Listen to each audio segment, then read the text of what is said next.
民进党立委赵天麟逼出含中国一位女性妇外言了后呢，即马伫网络顶头也出现这体型真亲像行政院副院长郑文灿的影片。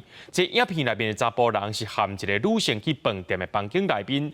昨郑文灿已经亲身说明，今仔日伫面册顶头也背花，甚至讲要请律师来提告。那行政院长陈建仁是表态甲消停。 副院长昨天在第一时间呢，就公开接受媒体的专访对外说明我希望呢部分的少数人士呢不要对这件事情呢带多加的影射。 郑文灿伫面册顶头强调，这网络流传的影片已经真旧真模，4段影片拢是无间时间去接起来的。看一个影就生一个囝，也特别强调这特征毋是伊本人。目前已经透过律师提告，要追查这影像的来源。